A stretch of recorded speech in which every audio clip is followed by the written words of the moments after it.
په خوب کې د بیت الله شریف زیارت څنګه دی او د دې تعبیر څه دی؟ په دې حواله سره ملګری سوال کړل چې ما په خوب کې د بیت الله شریف زیارت کړل، نو د دې تعبیر څه دی؟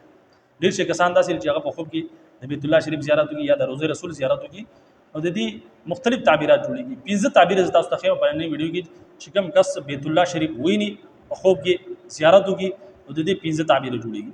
هغه د انسان چې کوم حالت دی د هغه په حواله سره بیا اندازه لګول شي تاسو چې کوم تاسو په کوم حالت کې. اولنې تعبیر د دې دغه دی چې کوم کس الله رب العزت نافرمان نه وي، ګناهګار نه وي، بلکې د الله رب العزت فرمانبردار وي، او دا انسان خوب ویني بیت الله شریف په خوب کې ویني زیارت کوي، نو دا د دې انسان لپاره د نیکبختی او د قرب الهي یو علامت دی چې دا انسان نیکبخت دی او د الله رب العزت مقرب انسان دی، د الله رب العزت قریب انسان دی.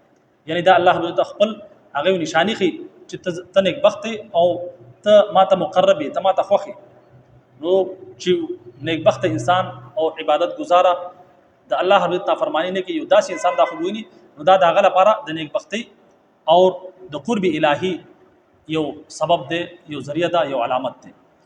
دویم تعبیر د بیت الله شریف دغه دی چې کم کس په خوب کې بیت الله شریف مخامخ ویني، نو دا د دې علامت دی چې دا انسان به حج لذي یا عمره لذي خپل په ژوندۍ د مرګ نمخ کې به الله رب العزت دته د کعبه شریف زیارت نصیب کړي، بیت الله شریف زیارت نصیب کړي، هغه د حج په صورت کې کې دي شي، هغه د عمره په صورت کې کې دي شي.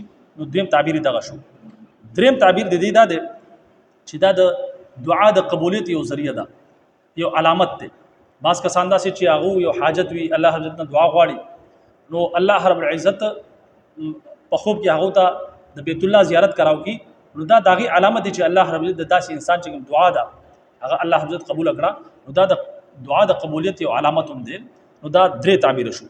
څلورم تعبیر بعض کسان دا چې هغه په ګناه کې مبتلا دي، الله رب العزت په نافرمانی کې مبتلا دي، هغه خوب ویني، یعنی د الله رب العزت نافرمان او ګناهګار وي، هغه خوب ویني، نو دا د دې علامت ته د دې تعبیر دغه دی چې داسې انسان ته الله غواړي دا نشانی د ظاهر کې چې زتا راست را غواړم، یعنی تا صراط مستقیم باندې را غواړم، ته خپل دغه ګناهونه پرې د زما طرف ته شه او توبه وکړه چې زدي توبه قبول کړم. یعنی الله رب العزت غواړي چې دا انسان زرا راست راولم. نو دا څلورم تعبیر دغه شو.